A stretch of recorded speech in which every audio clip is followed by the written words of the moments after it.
श्रीमन्नारायण। ओम अस्मद्गुरुभ्यो नमः। ओम नमः परमऋषिभ्यो नमः परमऋषिभ्यः। ओम नमः परमऋषिभ्यो नमः परमऋषिभ्यः। श्रीशैलेशदयापात्रं धीभक्त्यादिगुणार्णवं यतीन्द्रप्रवणं वन्दे रम्यजामातरं मुनिं लक्ष्मीनाथसमारम्भां नाथयामुनमध्यमाम् अस्मदाचार्यपर्यन्तां वन्दे गुरुपरम्परां। यो नित्यमच्युतपदाम्बुजयुग्मरुक्म व्यामोहतस्तदितराणि तृणाय मेने अस्मद्गुरोर्भगवतोऽस्य दयैकसिन्धोः रामानुजस्य चरणौ शरणं प्रपद्ये। मातापिता युवतयस्तनया विभूतिः सर्वं यदेव नियमेन मदन्वयानाम् आद्यस्य न कुलपतेर्वकुलाभिरामं श्रीमत्तदङ्घ्रियुगलं प्रणमामि मूर्ध्ना। भूतं सरश्च महदाह्वय भट्टनाथ श्रीभक्तिसारकुलशेखर योगिवाहान् भक्ताङ्घ्रिरेणुपरकालयतीन्द्रमिश्रान् श्रीमत्पराङ्कुशमुनिं प्रणतोऽस्मि नित्यं। शुक्लाम्बरधरं विष्णुं शशिवर्णं चतुर्भुजं प्रसन्नवदनं ध्यायेत् सर्वविघ्नोपशान्तये। यस्य द्विरदवक्त्राद्या पारिषद्या परस्सतं विघ्नं निघ्नन्ति सततं विश्वक्सेनं तमाश्रये। व्यासं वसिष्ठनप्तारं शक्ते पौत्रमकल्मषं पराशरात्मजं वन्दे शुकतातं तपोनिधिम्।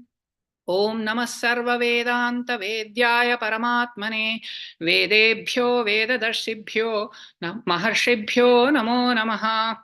निगमकल्पतरोर्गलितं फलं सुखमुखादमृतद्रवसंयुतं पिबत भागवतं रसमालयं मुहुरहो रसिका भुवि भावुका यं प्रव्रजन्तमनुपेतमपेतकृत्यं द्वैपायनो विरहकातर आजुहावा पुत्रेति तन्मयतया तरवोऽभिनेदुः तं सर्वभूतहृदयं मुनिमानतोऽस्मि।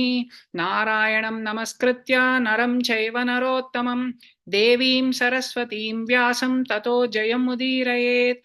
ओम अस्मद्गुरुभ्यो नमः। जय Sriman Narayana. We have been discussing the meaning of the word Brahman.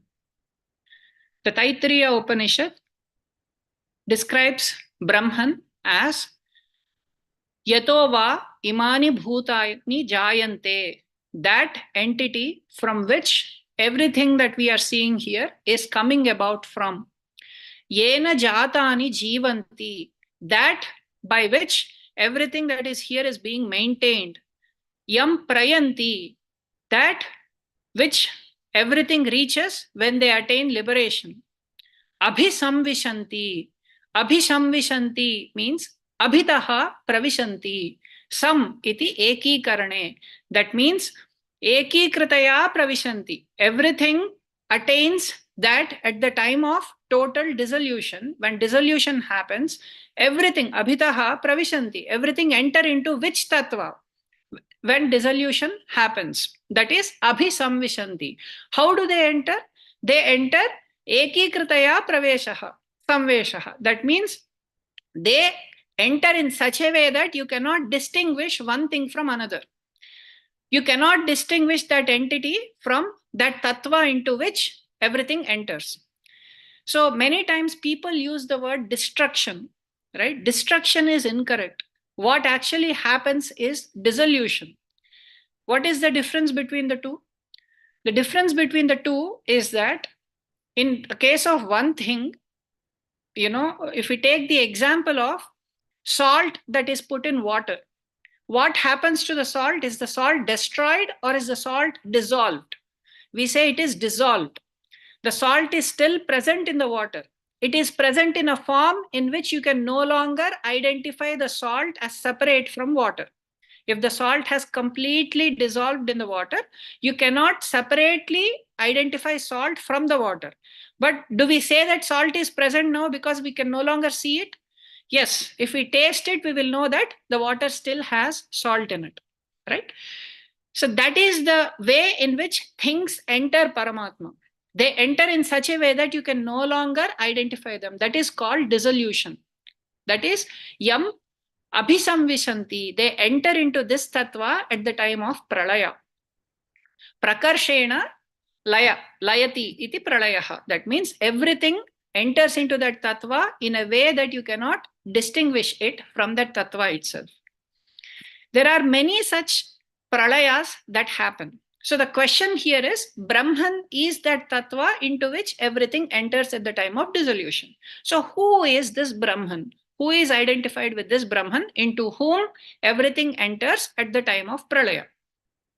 So for this, we need to understand, this is the question. Okay. So for this, we need to understand what is pralaya. Just like we started with the question of what was moksha before we understood whom do one attain at the time of moksha. So in this particular discussion, we should first understand what pralaya means. How many different kinds of pralayas exist? There are different kinds of pralayas. There is something called nitya pralaya. Nitya pralaya means, if we look at our own body, the modern scientists say that about 330 billion cells are replaced every day in our body. That's a significant number of cells replaced in our body. And body cells are completely regenerated. About 98% of the cells are regenerated in 1 year. That means 1 year later, if we see, about 98% of the cells are replaced. After 7 years, it is said that the entire body is replaced in some cases, depending upon different facts presented in different scientific journals.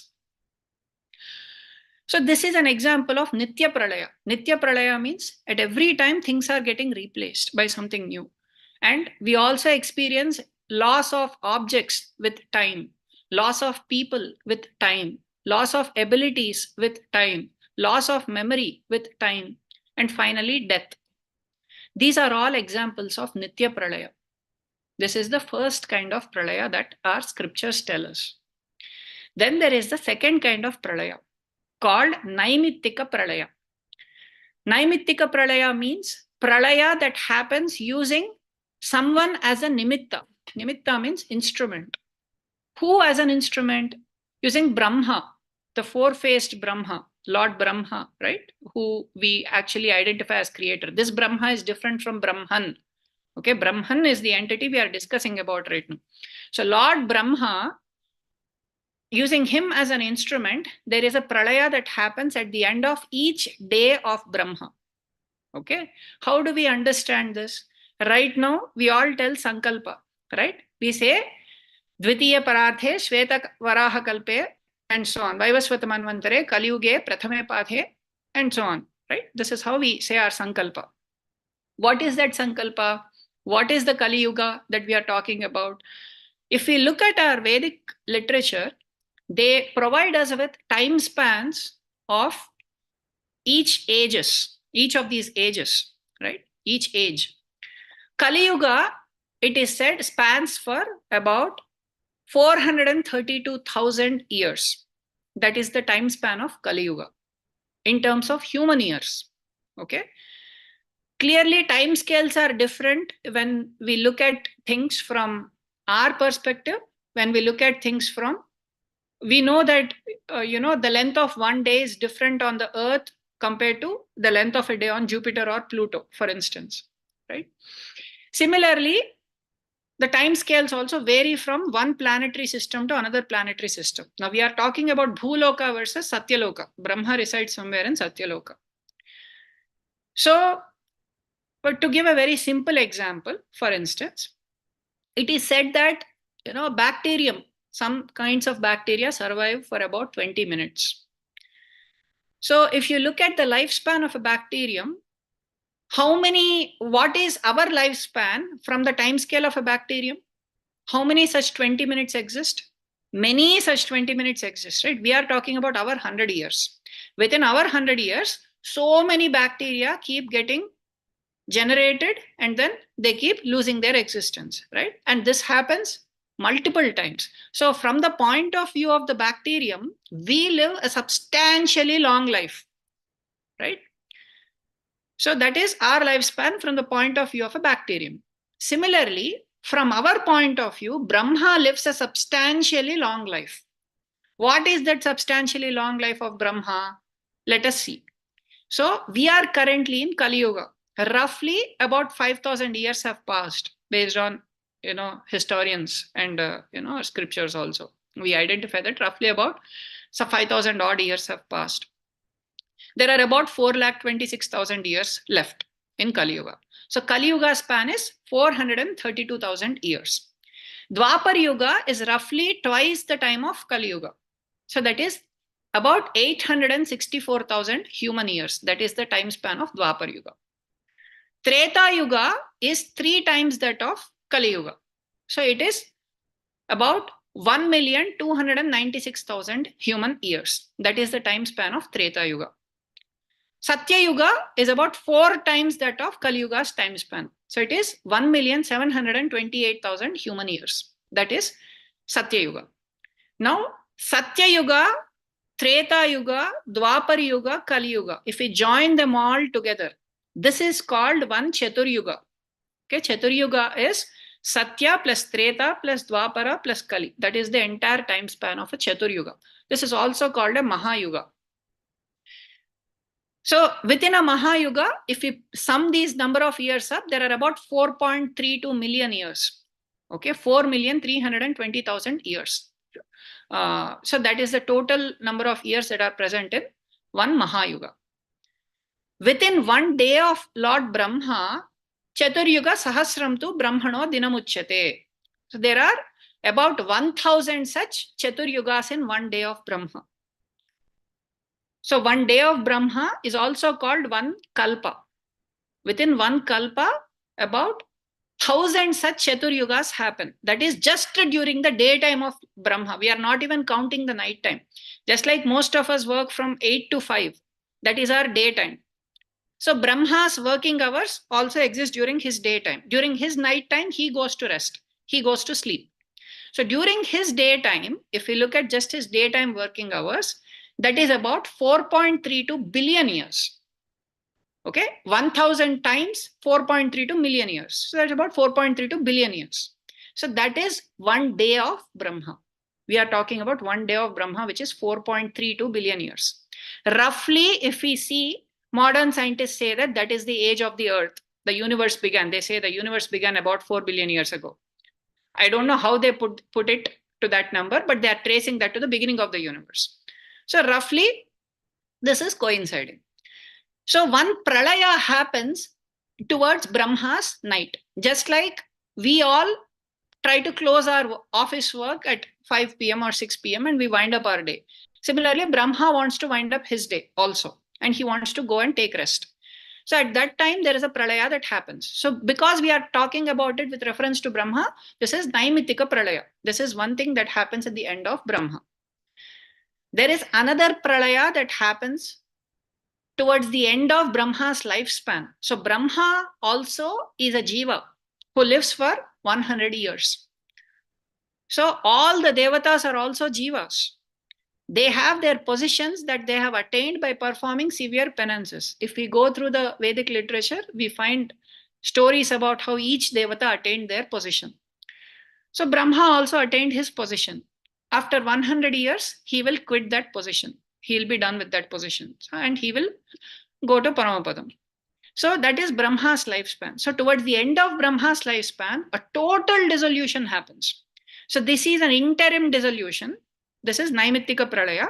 There is a total dissolution that is called Mahapralaya that happens, or this is also called Prakriti Pralaya. This is total dissolution that happens towards the end of the life of Brahma. And then there is something called Atyantika Pralaya.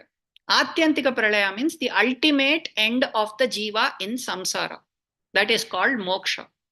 That is called Atyantika Pralaya. So we have talked about 4 kinds of Pralaya. Nitya Pralaya, Naimittika Pralaya, Prakritika Pralaya, and Atyantika Pralaya. Okay. The question that we are asking in today's class is, whom do jivas attain at the time of Pralaya? That is the question. Nitya Pralaya is very easy. It's just losing things every time. So it may be hard for us to trace where exactly they are going. But if we roughly understand Paramatma to be the inner controller of everything, he is the Antaryami of everything, Sarvantaryami. So everything is being controlled by him. Let us come to Naimittika Pralaya. Pralaya at the end of a day of Brahma. At this time, what exactly happens? If we look at the Vanaparva of Mahabharata, within the Vanaparva, we find that Pandavas have now entered the forest. They are going from one place to another.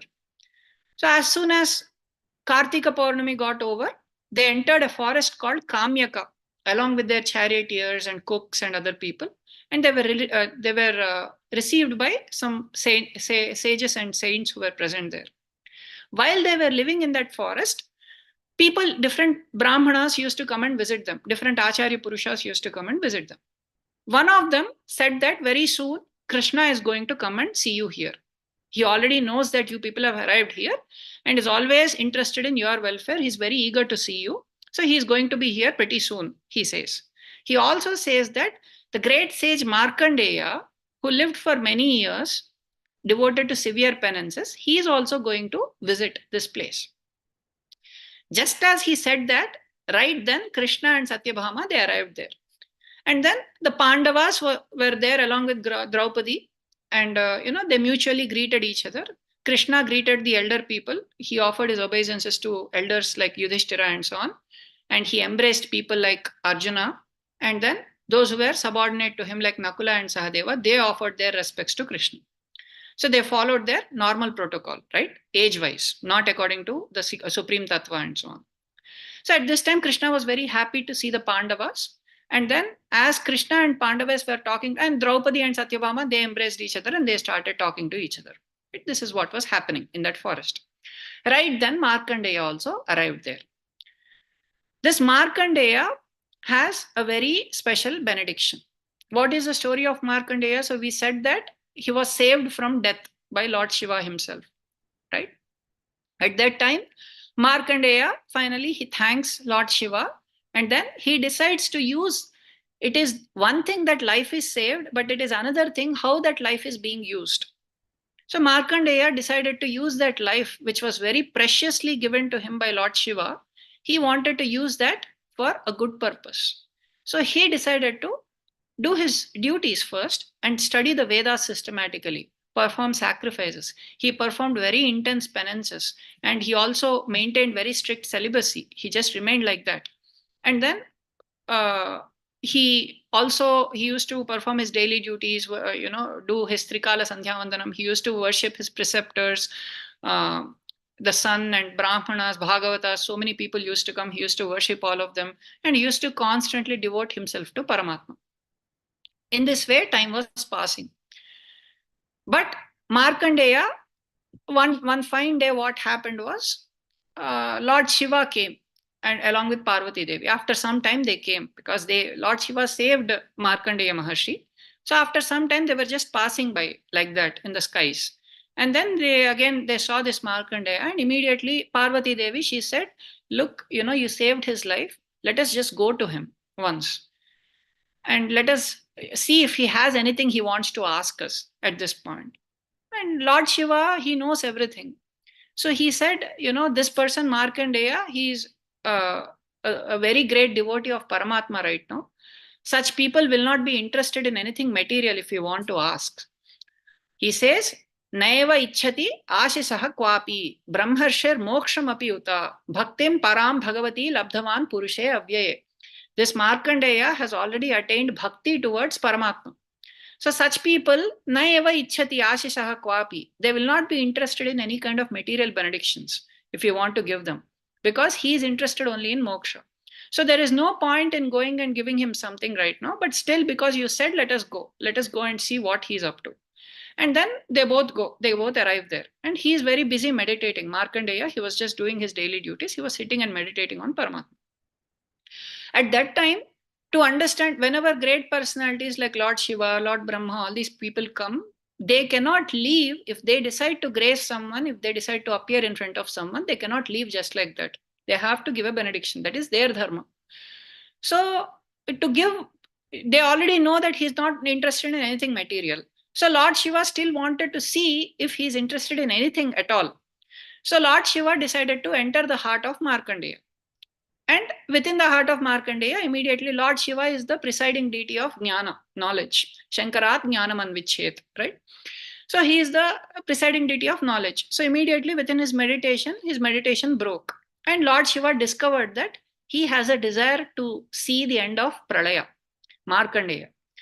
different sages, generally, sages who are interested in attaining moksha, we find the Vishnu Sahasranama, for instance, each of the namas that we are interested in, just Vishwam, Om Vishwaya Namaha, and then Vishnuhu, Om Vishnave Namaha, Vashatkaraha, Bhuta Bhavya Bhavat Prabhuhu, that is one nama.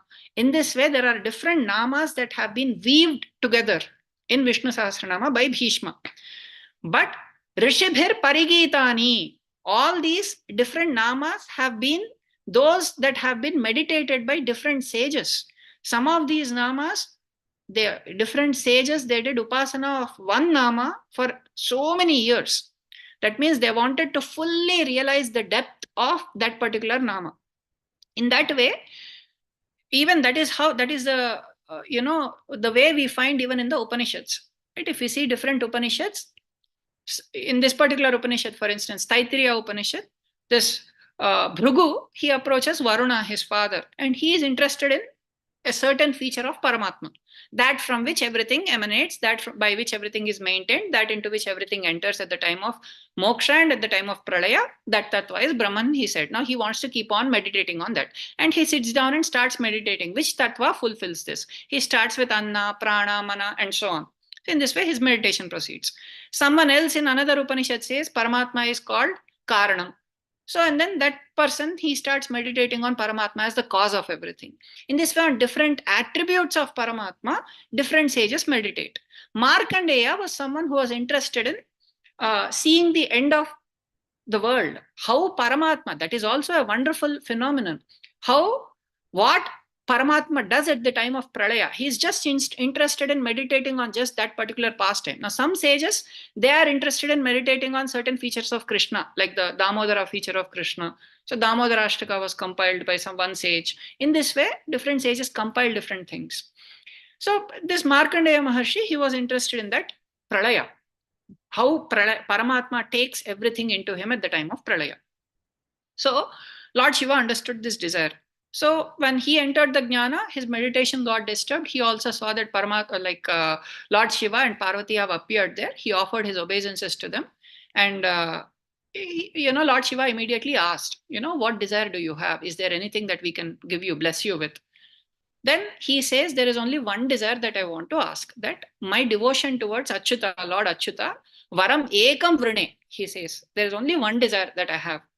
Bhagavati Achyutam Bhaktim Tatpareshu Tathatvai. So he said that towards Lord Achyuta and his devotees, my devotion should be uninterrupted. I should constantly, same like Prahlada, right? Prahlada, Narasimha Swami, he appeared and he asked Prahlada, please ask for anything. He said, my devotion towards you should be constant. Other than that, I have no other desire. Then every devotee will already have that devotion, yet they will feel that they don't have that devotion. And when any great personality appears or Paramatma himself appears, they just ask, my devotion should be there towards Paramatma. They don't really want anything. Why do they ask that? Because the nature of samsara is that any time, Nammalvar says, right, the nature of this Kadalyanam, right, the nature of the earth is that as soon as you touch it, material vasanas will take over you. So he is afraid. All great devotees are afraid of even touching samsara, because the moment they touch samsara, immediately they feel like samsara has overtaken them. That is the one fear they have. So because of samsara being like this, any time their devotion towards Paramatma can go away. They fear that. That is the one fear that great people have. Generally, they are vitaraga bhaya krodha, but this applies to all kinds of material things. Towards material things, they have no raga, no krodha, no bhaya also, that someone will take away something material. Kurattalvan, when he was going, Andal, she carried a little piece of golden, vessel so that he could have something. And she was feeling very fearful. And he asked, what do you have? She said, this is one thing I got so that if at all you feel hungry, you will have something. He said, throw it away. Then that fear will go. So in this way, they don't really have any attachment towards anything material. But there is one fear they have. One attachment they have. The one attachment they have is towards Paramatma and Bhagavatas. And one fear they have is the fear that they will lose Paramatma or the association of Bhagavatas. Association of Bhagavatas is as good as Paramatma, because Tulaya malavenapi na swargam na apunarbhavam Bhagavat Sangi Sangasya Martyanam Kimutasisa. What great benediction exists for mortals like us. right? When we have association of Bhagavatas, because that is what constantly reminds us of Paramatma in this world. So that is also a very desirable thing. Andal Sirupavai is all about association of Bhagavatas, staying in the association of Bhagavatas. Let us approach in a group so that we all remember and keep reminding each other of Paramatma's glories. We all keep chanting his glories with our mind, with our mouth, and with our body. We constantly keep Vainal Padi Manathinal Chintikka. Constantly we keep thinking about Paramatma. So these are the things that are desirable. So they have raga towards this. Their bhaya is that these things will go away. And their krodha is when this goes away, they become very angry also. If their meditation on Paramatma is disturbed, they become angry also. So he was also like that. So he said, please give me this thing. Please fulfill this. And he said, this is already there in you. So what is it that I am giving you in addition? So, but because I have come, I'll give you something. I know what is useful for you. I'm blessing you with a very long life. Very, very long life. Very means very long life. So that he knows what desire he's going to have and how that desire will be fulfilled. So he blessed him, and Paramatma, like the Lord Shiva and Parvati Devi, they left that place. And his penances continued for some more time. After some time, Narayana himself appeared. Before that, Indra appeared once. He did not appear, but he sent his people, because anybody, if he catches hold of his nose, immediately Indra will become fearful. Because Indra's attachment is that someone will take away his seat. So therefore, Indra is very afraid. So therefore, when anybody is performing any penance, tapasya of any kind, he is immediately afraid that they are there to get his post. So therefore, he will send his people to disturb that penance. So he tried to send people, but nobody could disturb the penance of Markandeya. They all, in fact, felt burnt by the heat emanating from Markandeya's body, and they left that place. Indra, and this was already 6 Manvantaras. 6 Manvantaras. Now, 14 Manus ruled during the day of Brahma. Just like in the school, there are about 7 or 8 periods. 8 teachers come during the day, right? Different classes last for 45 minutes, 1 hour, 1.5 hours, and so on. So during that time, different teachers come. In this way, different Manus. There are 14 Manus that rule during the day of Lord Brahma. Currently, Vaivasvata Manu is actually the Vivaswan. He is the one who is ruling right now, Vivaswan's son, Vaivasvata Manu. So this is called Vaivasvata Manvantara. Now, at this point, 6 Manvantaras have already passed. That means roughly about half day of Brahma has passed. And this particular sage Markandeya, he was still as young as 25 years old. He was shining with his austerity and penances. He was super brilliant. Tejas was coming from, effulgence was coming from his body. This is how Markandeya was. So at this time, Indra came, he could do nothing. And then after some time, Narayana himself decided to appear to fulfill the desire of his devotee. At that point, Narayana appeared as the sages Nara and Narayana. And at that point, he paid his respects to them when they appeared. He worshipped them. And then they blessed him that he would have the vision that he is looking for. He asked that I have a desire to see what happens at the end of Pralaya. So therefore, Lord Shiva's blessing came true right now, so that he could see what happens at the end of Pralaya. And immediately Narayana, Naranarayana, they have disappeared. So at that time, Markandeya saw Pralaya. And he was the one who experienced Pralaya also. Towards the end of the day of Brahma, when everything was gone, how exactly everything entered one tattva, and then how everything came out from that tattva, both Markandeya saw. So now, when Markandeya arrived there, they were asking about different questions. At that time, Narada also came. And Narada also, they all worshipped Narada. We are back to the scene of where Yudhishthira and Pandavas and Draupadi and Krishna and Satyabhama and Markandeya, all of these people are present, right? Back in the Vana. So here, Narada also appears at that time. So Narada, he said, it is... he blessed Markandeya, saying, I know you have come here to say very good things. You please, I am eager to hear whatever you have to say. Please tell. At that time, Yudhishthira, the nature of any sincere soul is that they want to, when great personalities come, they try to ask questions related to their progress in life. So naturally, Yudhishthira, Ramachandra was also like that. And throughout the forest, we would see Ramachandra, every opportunity he got, he used to clarify his doubts, do dharmic discussions with different sages and so on. So similarly, Yudhishthira also, he asked several questions to Markandeya. Among the various questions he asked, he also asked the history of Vaivasvata Manu. After that, in Vaivasvata Manu, he also asked about Matsyavatara, and he heard about a inundation that happens and how Lord appeared as Matsya and he saved Manu and a few sages and few species and so on. And then he felt inspired to ask one more question. He knows that Markandeya is the person who saw Pralaya. What is the Pralaya he saw? The Pralaya he saw was the Pralaya at the end of day of Lord Brahma, because that itself is a substantially long life, right? Even someone staying for one day of Brahma. So he saw that. So Yudhishthira decided to ask. When everything just goes away into something, or the sun doesn't exist, the moon doesn't exist, fire doesn't exist, earth, sky, atmosphere, everything goes away. Everything gets dissolved at that time. All the devatas, asuras, the human beings, the rakshasas, uragas, all these different species also do not exist at that time. And Brahma sleeps on the lotus at that time. At that time, you have seen something. Please tell me what you have seen with your eyes. This is the question he asked, because he was really curious to understand what exactly was going on at that time.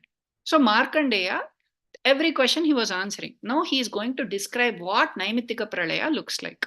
That is why we were trying to understand. So this is exactly what was happening. So at that time, yes, I am going to describe. Markandeya said, Namaskritva Swayambhuve Purushaya Puranaya Shasvataya Avyayaya Cha Avyaktaya Susukshmaya Nirgunaya Gunatmane Ya Esha Pruthudirgakshaha Pitavasa Janardanaha Esha Karta Vikarta Cha Bhutatma Bhutakrit Prabhuhu. This is what he says. That now I am going to narrate, but before narrating, it is the custom to offer prayers to Paramatma so that everything goes well, so that the right speech comes out, because he is the controller of everything. So therefore, he prays to Krishna, who is present there. And he says, I want to pray to Namaskritva Swayambhuve, the self-existing one, Purushaya Puranaya, the primeval one, Shasvataya, who does not Shasvat Bhavati iti Shasvataha, Avyayaya, this person does not go through any changes. He remains the same all the time. Avyaktaya, he is imperceptible. He is present in everything, yet nobody can see him. Why? Susukshmaya, because he is very subtle. Nirgunaya Gunatmane, although he is the controller of the three gunas, he himself remains beyond the gunas. He is not governed by those gunas at all. Ya esha pruthudirgakshaha pitavasa janardanaha. This person who is right here, pitavasaha, who is wearing that yellow robe, Janardana, pruthudirgakshaha. That means he has lotus-like eyes, large eyes, beautiful large eyes. Esha karta vikarta cha bhutatma bhutakrit prabhuhu.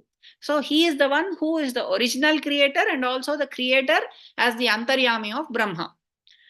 Right? He did the Samashti Srishti, that is Srishti at the beginning of time, and Vyashti Srishti also. Through Brahma also he does creation. So I want to offer prayers to him, and then I want to begin, he said. Now he started describing what exactly happens towards the end of Brahma's day. Towards the end of Brahma's day, naturally, which yuga will happen? Kali Yuga. Right? Kali Yuga is the last yuga in that particular Chatur Yuga. So resources of the earth are completely depleted by the end of that Kali Yuga. Because already right at the beginning of Kali Yuga, we are already depleting so many resources. Imagine what would happen at the end of Kali Yuga. So all resources would be depleted. People become addicted to falsehood in speech. They do not like to speak truth at all. For everything, they just lie. Because of this, it is described that their ayu reduces. Because of being untruthful, their lifespan reduces. Because their lifespan reduces, they cannot pursue a good amount of good education. So the amount of education they can get is also reduced because of that. Because they will not be educated sufficiently, illusion or moha increases in them. Because moha increases in them, lobha increases in them. They have greed towards all kinds of bad things. Because of this, their lust increases. Because of that, anger increases. Because of this, hatred increases. And fights also increase because of that. So very beautifully, Mahabharata describes all these things. Markandeya Maharshi is saying all these things. Everybody gives up varnashrama dharmas. Nobody follows whatever is they are supposed to follow. Saintly people suffer a lot. All governments collapse. things which are foreign to Vedic dharmas, they exist as the ruling constitution. Whatever is there based on Shastra, everything is fully eliminated. But whatever, all kinds of new rules are made, which are completely foreign to Vedas.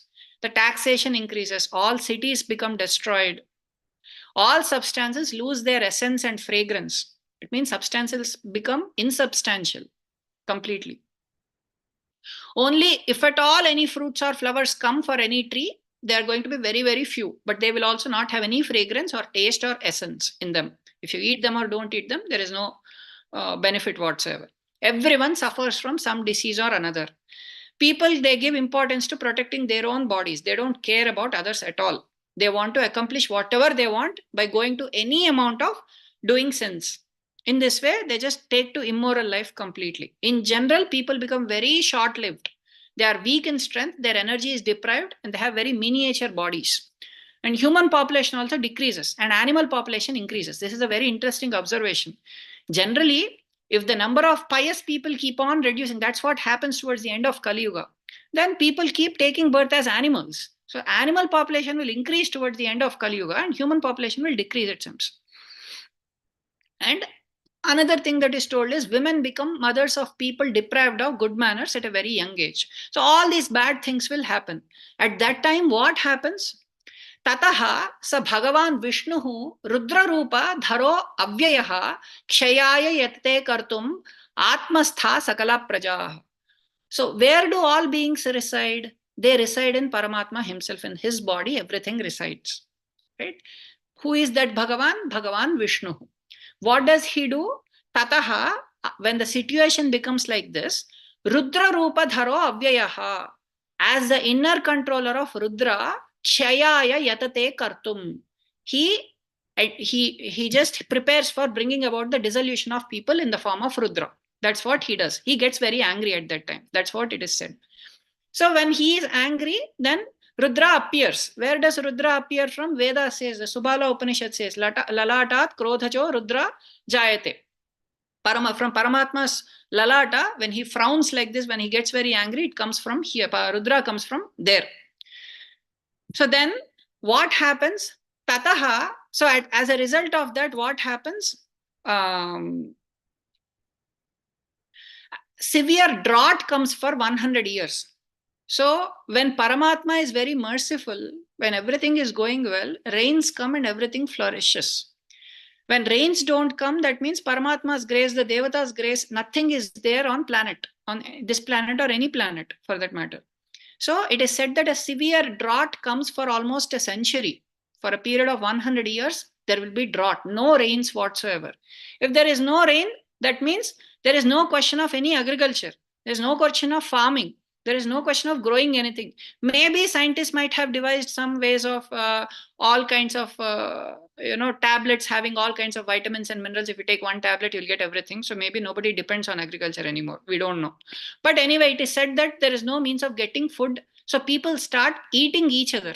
Human beings start eating each other at this point. So then what happens? Because there is no other means of getting food. So what people do is they eat each other at that point. Tataha sa Bhagavan Vishnuhu bhano saptashu rashmishu sthita pibati aseshani jalani munisattama.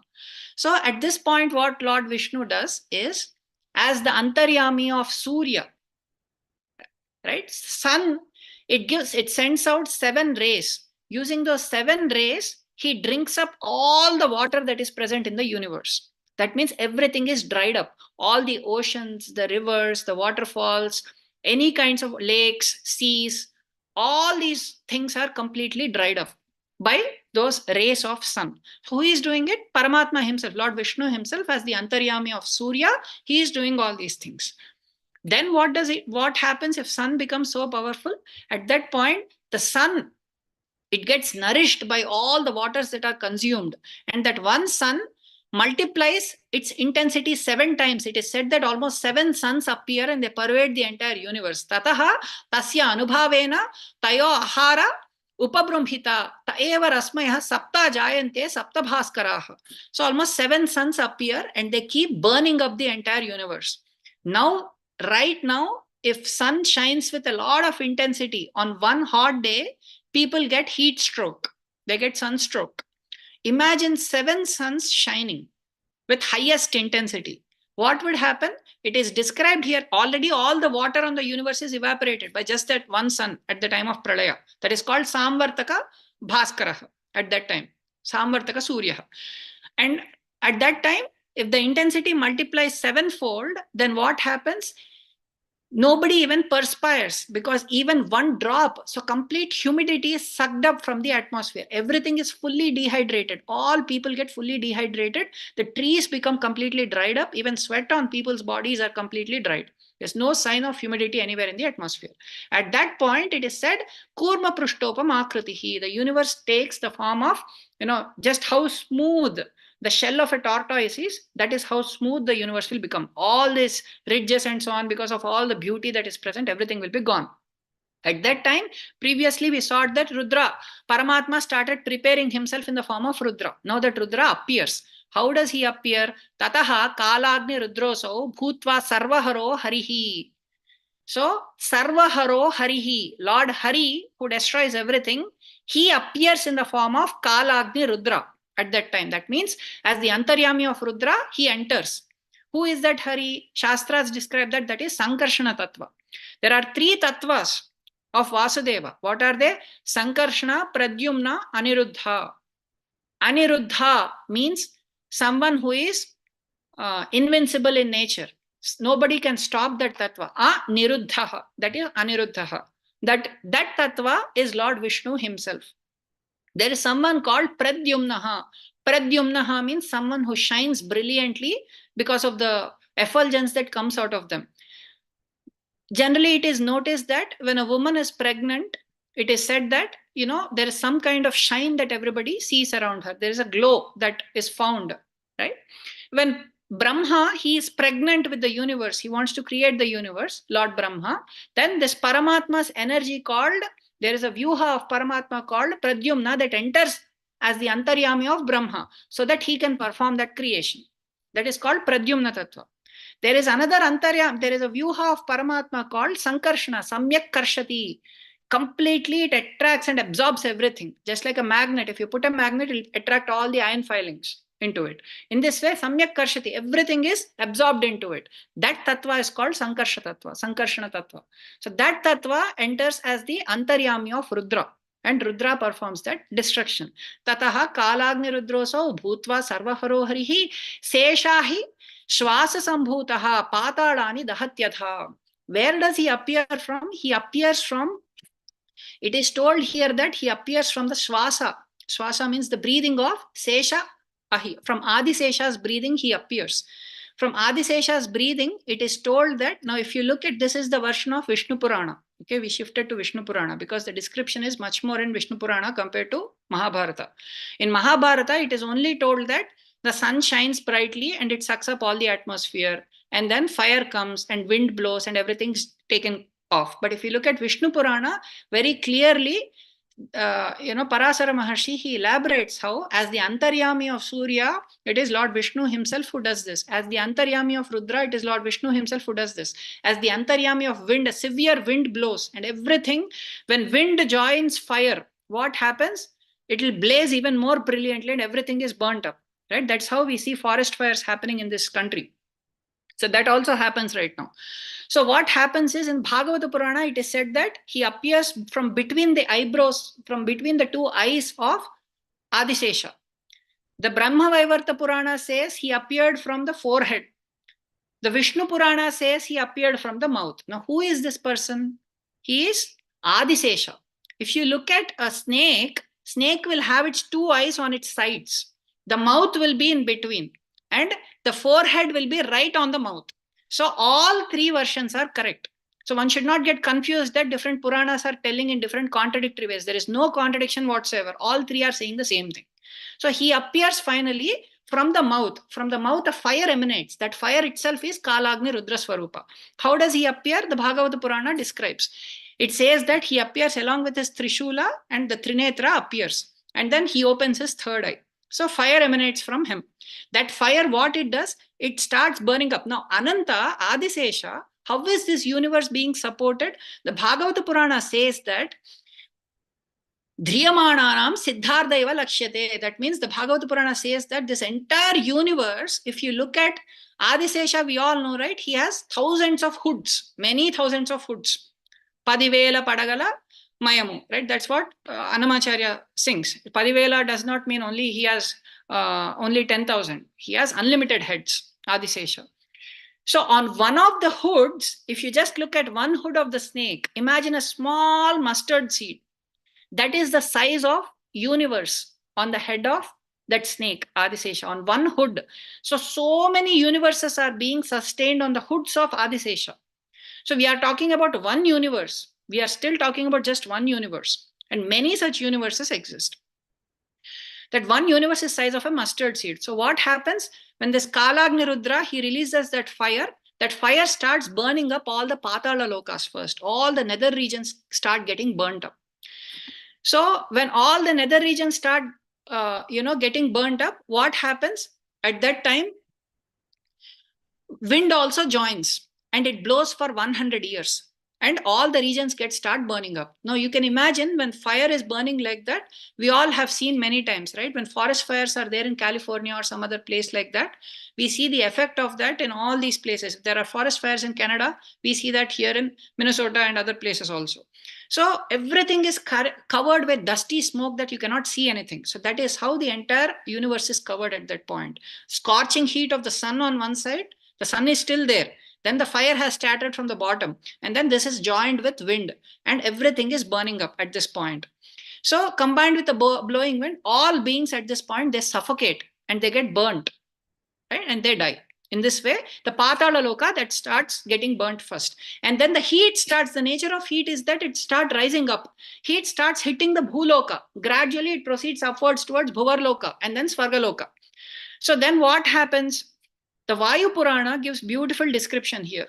It says all the Adhikara Purushas that are present, such as Pitru Devatas, Manus, the Sadhyas, Saptarishis, at this point, everybody, now it's an emergency situation. They cannot remain attached to their seat and position at that time. So everybody has to run and start evacuating, right? There's a beautiful movie called Day After Tomorrow that was taken in around 2003 or 2004. If you see at that time, about half of North America is evacuated and everybody starts going south because everything, they say that there is some kind of an ice age that is going to happen for about a few weeks at that time. Something similar happens here. Everything is getting burnt in the lower worlds. So people, all these Adhikara Purushas, they start proceeding towards higher loka. They first proceed to Maharloka along with their bhaktas. Each of these Adhikara Purushas, they have certain associates also. So these Adhikara Purushas, along with their employees, they start proceeding to higher lokas. They first go to Maharloka. And as heat starts approaching Maharloka, they proceed to Janoloka, Tapoloka also. Among them, if there is anyone who is intense tapasvi, who is a mumukshu, by virtue of their meditation at that point, they attain moksha. But others, they proceed to Satyaloka, and sometime later when everything ceases again, they come back from there. So in the Naimittika Pralaya, all the lokas are not destroyed. This happens only until Bhuvar Suvarloka, Svargaloka. Until this point, it happens. At that point, what happens? Everybody else who do not have the ability to proceed to higher and higher lokas, they all get burnt and destroyed at that point. Tato dagdha jagat sarvam rudrarupi janardanaha mukhan nishvasajan meghan karoti munisattama. So at that point, the same rudrarupi janardana, what does he do? All the heat that is generating from all of these things, at that time, clouds finally form. These clouds are also these are called Samvartaka clouds. We just learned about those clouds, right? Indra invokes them to destroy the entire land of Vrindavana. So those clouds appear at that time. They are very, very ferocious and terrific. Each Purana, if you look at each Purana or even Mahabharata, there are at least 10-15 slokas just describing these clouds, how thick and dark and ferocious they are, how red appearing they are, how yellow appearing they are, that even looking at them is very, very ferocious. And only light, and entire sky is covered with the darkness, and only light that you can see are thunders appearing in between. So clouds are very, very ferocious at that point. At that point, what happens? Now, there are thick columns of rain that appear and everything is drowned in water at this point. So all that fire is pacified. Nashte cha agno cha satatam varshamana hi aharnisham. day and night, rain comes and everything is completely inundated with waters at this time. Now what happens? Wind comes from the mouth of Vishnu, driving away those clouds. Mukha nishvasajo Vishnu vayustam jaladam stataha. All of that from the mouth of Vishnu, wind comes and all of those clouds are gone. Now, everything, if you see, is covered with waters. Everything is dissolved in waters at this point. You cannot see anything. At this point, Markandeya alone exists. And this Markandeya, he just wanders from one place to another, just searching for a shelter. When a storm or something like that comes, people just search for a shelter, somewhere they can stay, right? Everything is drowned at this point. He keeps wandering in affliction. He keeps swimming in those waters, dreadful, dead expanse of water. Really, it's very, very dreadful. He cannot see even one other creature in that things. He becomes completely fatigued. After some time, he notices a vast and wide extending banyan tree. At that point, on that banyan tree, he sees a celestial bed, and there a small boy with eyes like lotus petals. Pulla Padma Visalaksham Balam Pashyami Bharata. He sees a small child who has Padma Patraksha. He has eyes which are very wide and they are like lotus petals. Then he keeps wondering, where did this child come from? How did he find a place here? Everything is getting destroyed. Where is this child here? He keeps wondering about this child. And Markandeya, with his tapasya, he can just figure out the past, present, and future, but still he failed to learn about this tattva in his meditation. Right? At that point, he notices Atasi Pushpa Varnabhaha Srivatsa Kritabhushanaha Sakshat Lakshmya Ivavasa Satada Pratibhati Me Tato Mam Abravid Balaha Sa Padma Nibhalochanaha Srivatsadhari Dyutiman Vakyam Shruti Sukhavaham. At that point, he found someone, so that Bala, that child that he was looking at, so he had a Srivatsa on him, and he looked like the abode of Lakshmi herself. And then that boy had eyes of lotus petals, and he had blazing effulgence coming from him. And then he started speaking. He said, Markandeya, I know you are very tired. It seems that you need some rest. So I already have a room for you in my stomach. He's just starting to speak. He's already wondering what is going on. He doesn't even understand. He's not able to understand what is going on. So the child started speaking to him, and then he said, I have a room in my stomach. Okay, so there you can rest peacefully. And at this point, Markandeya really felt ashamed. He had such a long life. He did not want that long life. He did not want to see that scene right now, because little did he imagine that he would go through that experience. He just thought he could witness it, but he didn't know what that meant. And the boy opened his mouth, and immediately Markandeya he felt deprived of the ability to even stop what was going on. He just got sucked into it, just like when you vacuum the house, everything gets sucked into it. Markandeya got sucked into the mouth of this child. What did he see inside the stomach? He saw entire worlds, cities, kingdoms. He saw rivers like Ganga, Yamuna, Saraswati, Godavari, Kaveri, Narmada, Sindhu, Tamraparni, all these rivers. He saw great oceans inhabited by alligators, sharks, and gems and pearls. He saw the sky, sun, moon, earth, woods, forests, everything that got dissolved, right? He's seeing in the stomach of this child. He saw all the animals, the wild animals. He saw the mountain ranges like Himalayas, Mandarachala, Gandhamadana, Niladri, Meru, Vindhyas, all these things. And then he also started seeing how different intellectual classes of people, they were performing sacrifices. The rulers were engaged in protecting everybody. The traders were engaged in doing farming and agriculture. And then the working class was serving them. And then, similar to what Arjuna had witnessed in the Vishwarupa, he also saw Devatas, Indra, Rudras, Adityas, Vashus, Pitrus, Nagas, Gandharvas, Apsaras, Yakshas, Rishis, Daityas, Danavas. All these people were present in the stomach of this particular boy. And then for some time, he wanted to eat something. He just ate something. He didn't even know how much time was passing. He was just exploring. As if you enter you just got lost into a city and then you started exploring that wonderland. He was just exploring the stomach of that. He didn't even know for how long he was walking, for how long he was exploring, before which, again, he got spit out. Just like when a small morsel of rice or something gets stuck in your throat, you just cough it out. Immediately, Markandeya got coughed out like that. Because at that point, he got bewildered. He got worried at that point. He got fatigued. He didn't even know what the limits of that thing was.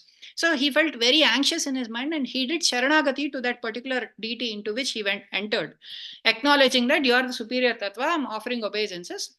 And please, could you please, let me know what is going on. And then suddenly he was projected out. At that point, He saw the same tattva that he saw when he was entering into it. Then again the child started speaking. He said, I know you are very tired. I want to speak to you now. And then he said that at that point, Drishto maya sa bhutatma devaha kamalalochanaha. So at that point, he saw again that Paramatma Tattva. And then he asked a few questions. I want to know who you are. Just like Arjuna asked in the Vishwarupa, who are you? He asked. And Paramatma said, Kalosmi. Right? Similarly, he asked, who are you? Why do you stay here in the form of a boy swallowing the entire universe? I just want to understand what is going on with you. Why is the universe in your body? Why is it not somewhere else? How long does it remain like this? These are the questions he asked. Okay, at this point. To this, now that Tattva is starting to answer. He said that, who are you? For that he answered, the waters are called Naras and I am called Narayanaha because I exist. Ayana means the support or basis. These waters, I reside on these waters, therefore I am called Narayanaha. That is the answer to one question.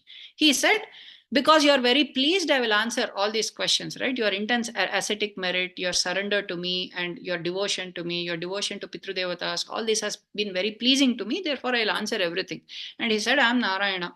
And then he then started, just like he narrated to Arjuna, he said, I am the inner controller of everything. I am the Antaryami of everything. I am the one who controls everything. He literally explained everything just like he explained to Arjuna in Bhagavad Gita. That it is me from whom everything comes, it is me by which everything is maintained, and me into which everything is dissolved at the time of dissolution. So this is what he explained. There is obviously a lot of conversation. In the interest of time, we will just proceed towards the end.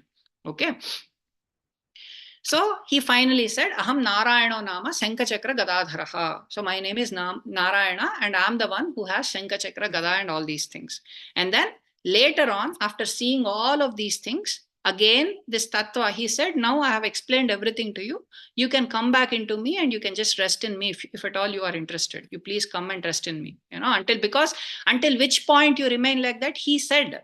So why does he consume everything? Answers to these questions are that the Veda says that from Paramatma's feet, nectar keeps emanating.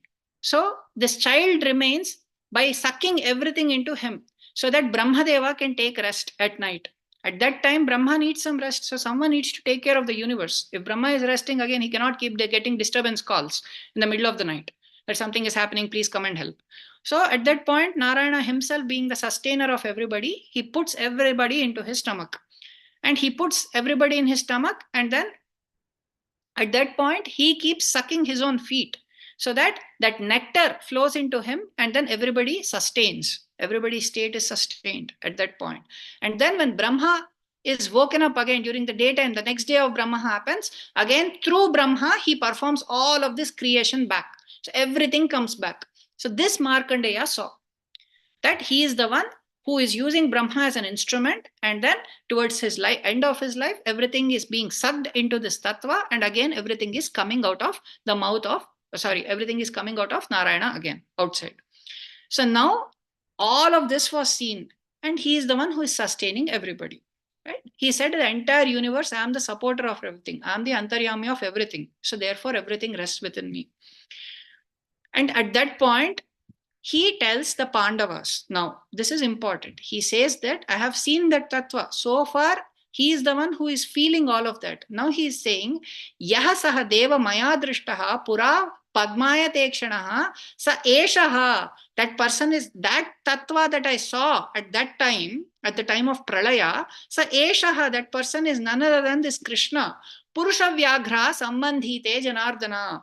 That is none other than the person who is related to you, and he is this Janardana. Sa Esha Krishna Varshneya Purana Purusho Vibhuhu Aste Harir Achintyatma Kridaniva Mahabhujaha. That person is none other than this very Krishna. Esha Dhata Vidhata Cha Samharta Chaiva Shashvataha. This tattva is the maintainer of everybody. This tattva is Samharta. He is the destroyer. Destroyer in the sense he is the tattva into which everything goes. Dhata Vidhata Cha. He is the original creator and he is also the sub-creator of everything. So now After seeing this tattva, now I recognize him just by his eyes, because those eyes are very, very distinct that I remember. The Chandogya Upanishad says, Tasya kapyasam pundarikam akshini.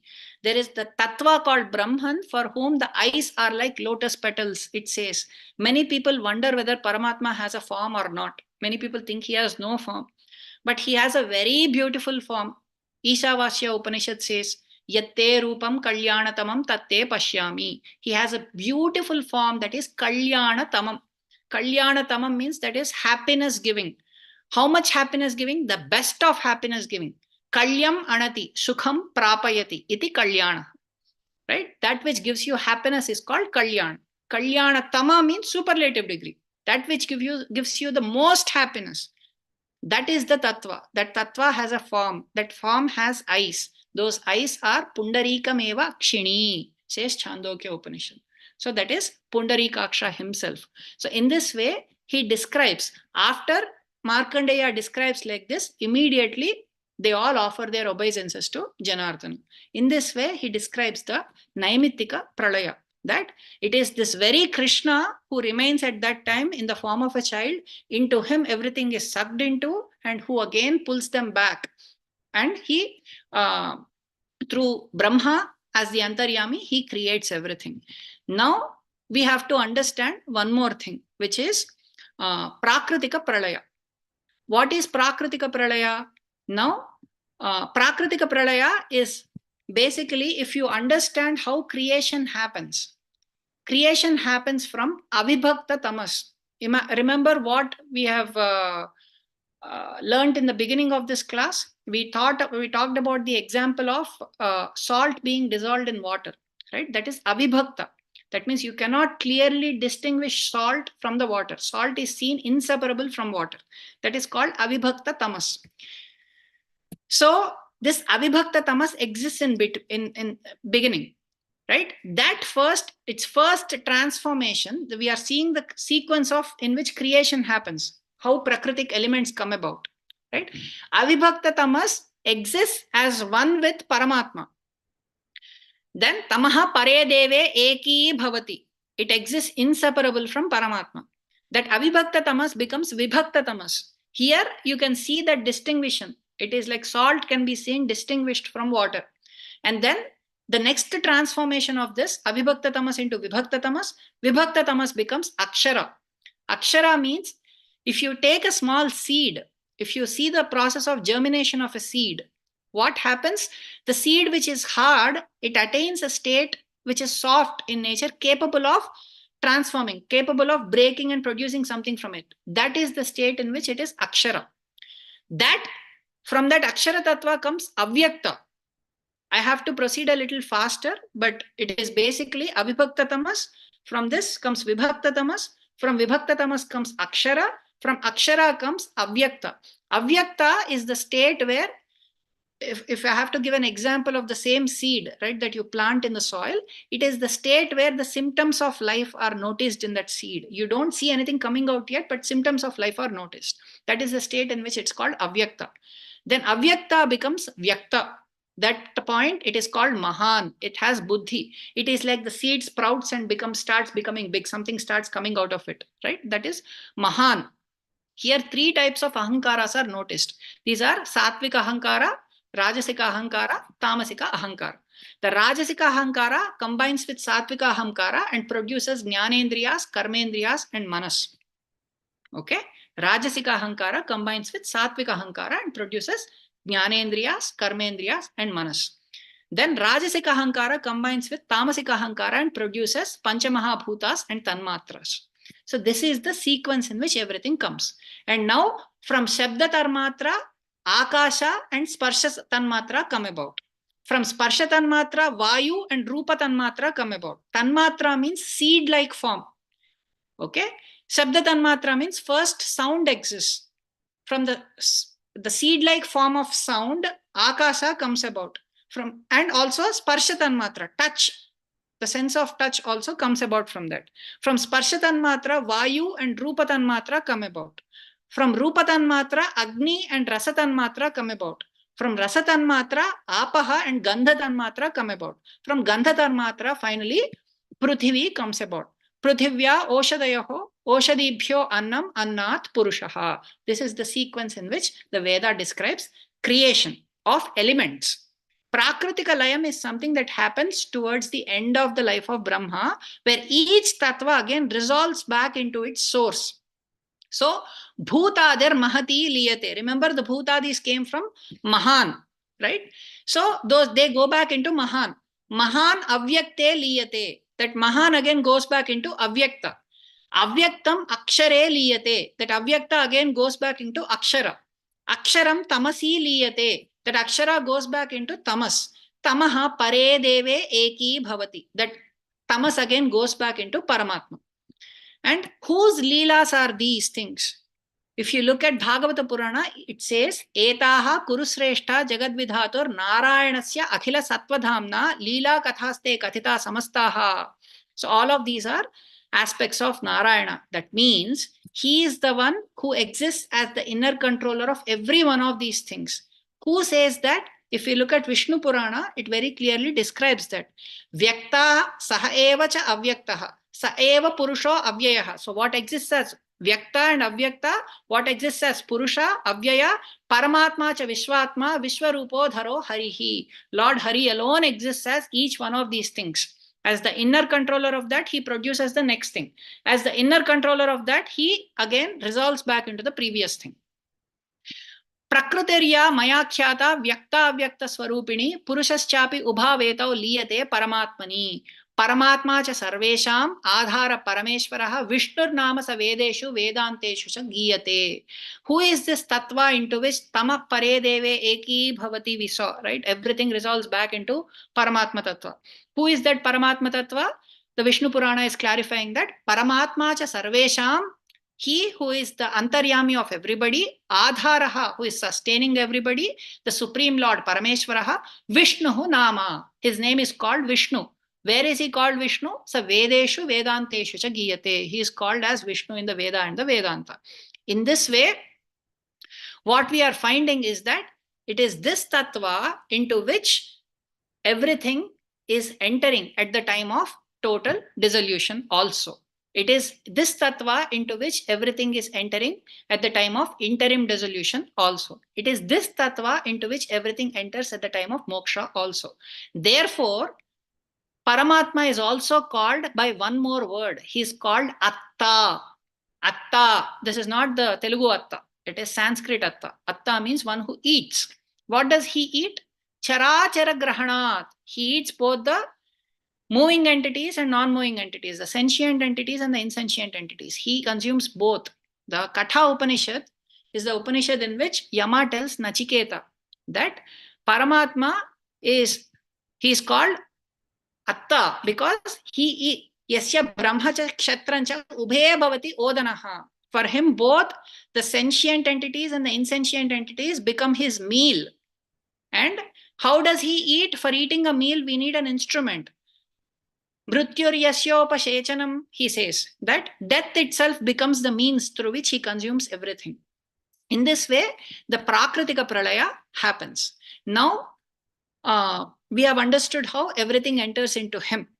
Now, there is a few more minutes I want to take just to conclude this portion, right? The definition of Brahman. There are two ways in which Paramatma does Shrishti, Sthiti and Laya.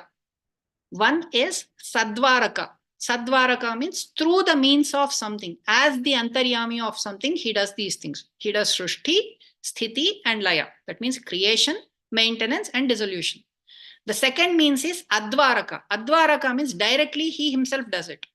So, Paramatma does Shrishti, Sthiti and Laya using Sadvaraka and Advaraka.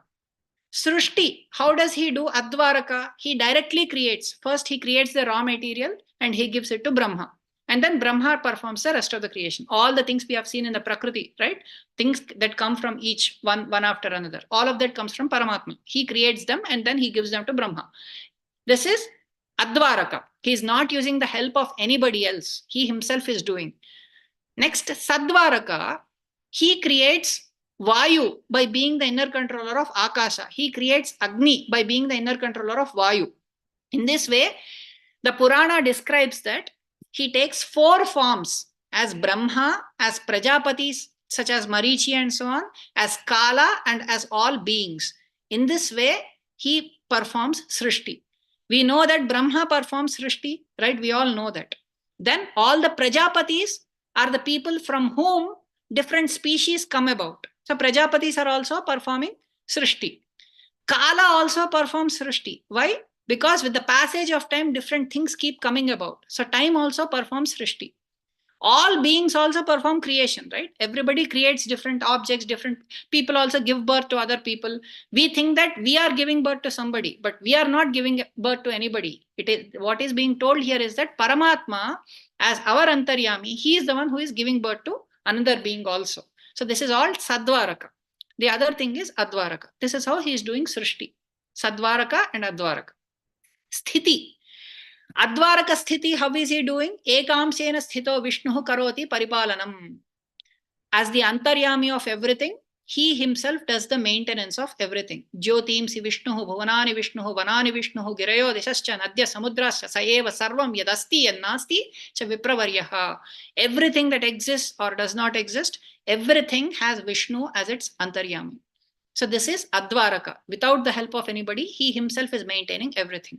Then Sadvaraka, he also does it through the medium of other devatas like Indra, Agni, Surya, Chandra, Vayu, Varuna. In this way, all the different presiding deities that exist for different things, right? He performs the maintenance of everything using all of these deities by remaining as their inner controller. It is not Indra or Agni or Surya or Chandra or Vayu or Varuna or any of these devatas who are giving us anything.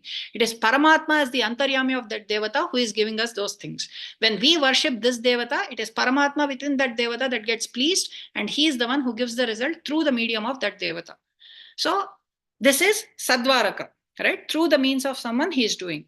Again, as Manus, also he does maintenance because each Manu is in charge for a certain period. So they have to take care, just like a teacher is in charge for a certain 1 hour period, during which whatever happens, the teacher is responsible for it. Similarly, that Manu is responsible for the maintenance of that entire time frame. Similarly, as Kala, time also maintains things. There is a certain time during which certain presidents, 5-year period or 10-year period, certain people rule. Right? So that is one kind of maintenance. So as the antaryami of time also, again, Paramatma is the one who is maintaining them.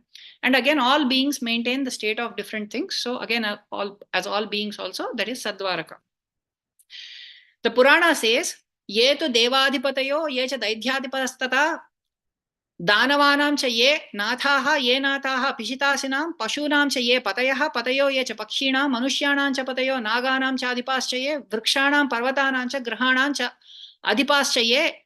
All these things, that means all the different rulers that exist in these different species, devata adhipatis, daityadipatis, danavadipatis, pashus, among animals, pataya, among the pakshis, the rulers among the pakshis, manushyanam cha patayo, the king among the rulers, among the various, the emperor among all the rulers, and then the king among all the citizens.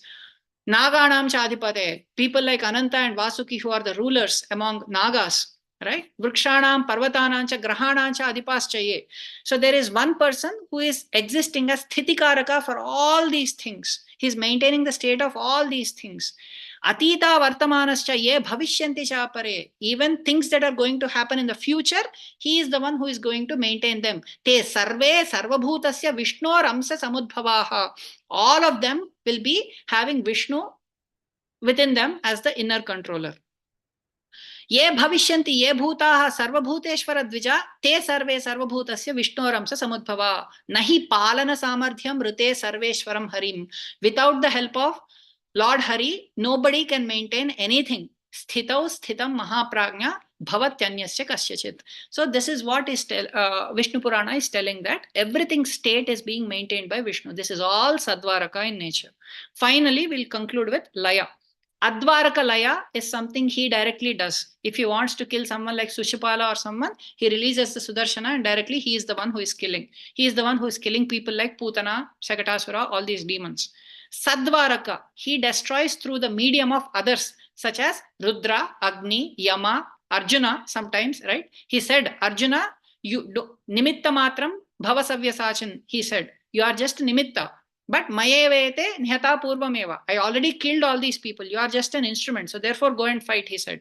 So that means Arjuna is just an instrument. He already killed everybody through Arjuna. So in this way, this is all Advaraka.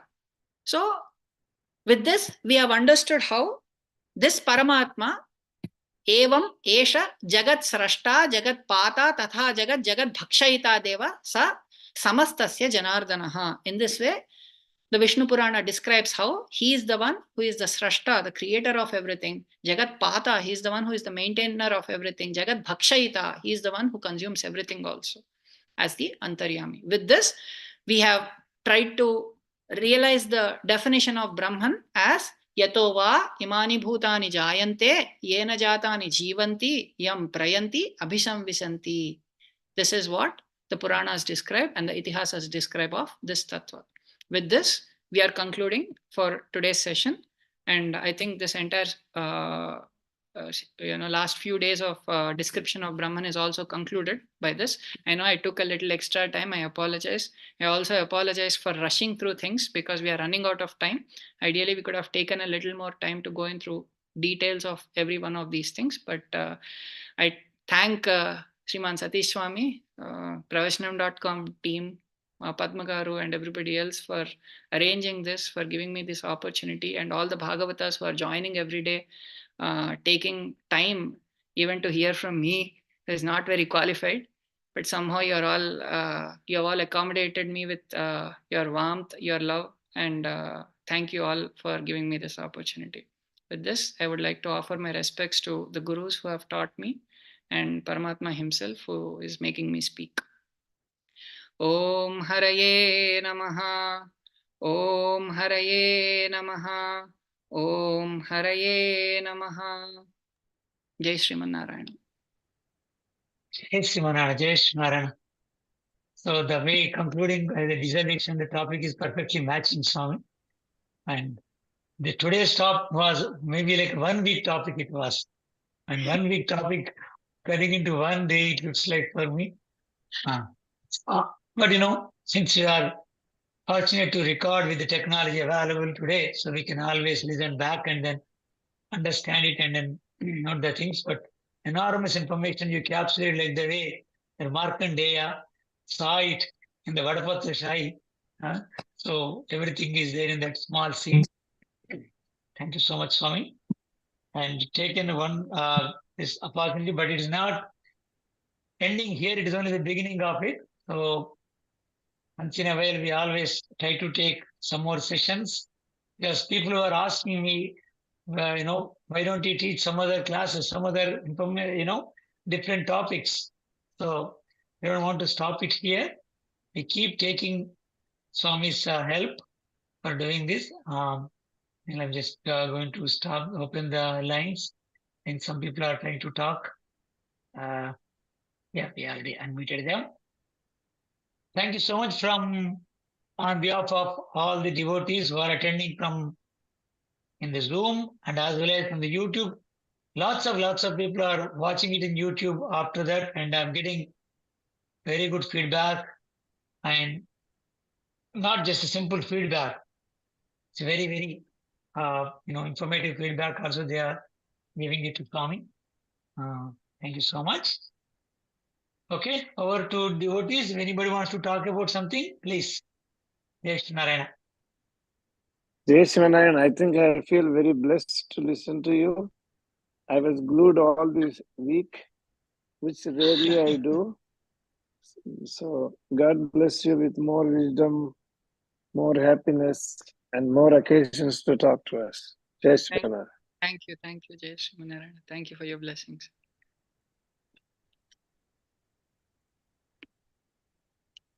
Anyone else? Jai Shri Narayana. Jai Shri Narayana, thank you so much. A pleasure to listen. I missed a couple of sessions, but I'll catch up again on YouTube. Sure. Thank you, Raghavji. Sriram Party want to say something here. Sriram Swami Japandi.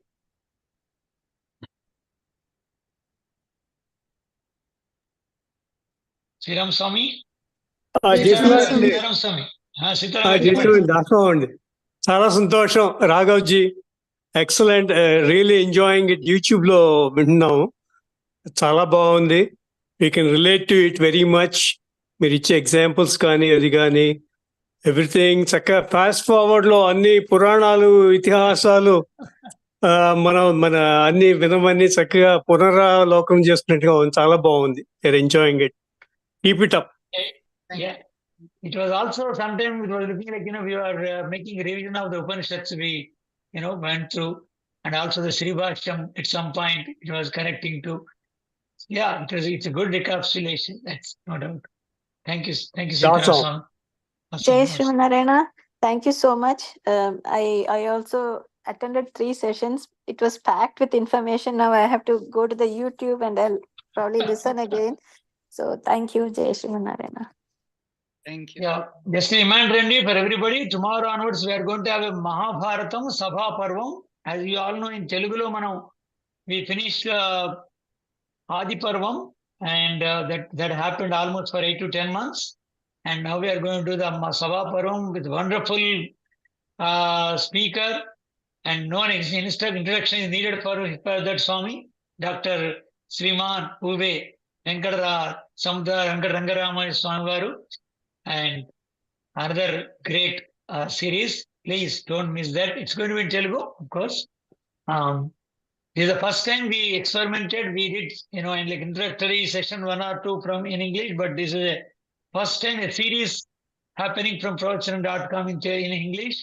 And future we are going to have some more in English. And in fact, at one point we want to do the Tiruppavi also in English, because not limiting only to the Telugu people. We want to bring it out. And scholars like Raghav Swami or my brother-in-law, these people are going to be there in line for doing it. I'm sure about it. Yes, Marana. Jai Sriman. That's where it's going to address to the young kids and everybody, to understand it. So Venkatyanala is also saying thank you to Swami. Yes, Nana. Okay, Andy? Anyone else? But I think I should thank you also, because I never expected this explanations. It was superb. Very nice. Thank Okay. you. Very nice. Thank you so much. Thank you. Yes, Sriman. Let's conclude it. And again, it's not a full stop, it's a comma only. And somebody, Krishna, is saying it's a very great lecture. Krishna Garu, think. Viṣiṣṭādvaita siddhanta pracāraikarviharane Narayanacarya Swamini Nityamangalam Yavat prapancha sampujya charanaya mahatmane Sriman Narayanacharya Chirajaya Mangalam Mangalāśāsana paraihi Padācārya purogamaihi Sarvaischa purvairācāryaih Satkrutāyastu mangalam Om asmadgurubhyo namaha. Jai Sriman. Jai Sriman. Jai Sriman. Jai Sriman Narayana. Jai Sriman Jai Narayana. Sriman. Jai Sriman. Dasom adiyan, dasom. Tomorrow onwards, timing Jai change. Sriman. Pravachanam will be from 8 o'clock. 8 o'clock Central Time, in India time 6:30. India time morning 6:30 to 7:30. Please note. Jai Sriman. Jai Sriman. Thank you so much. Jai Sriman. Thank you.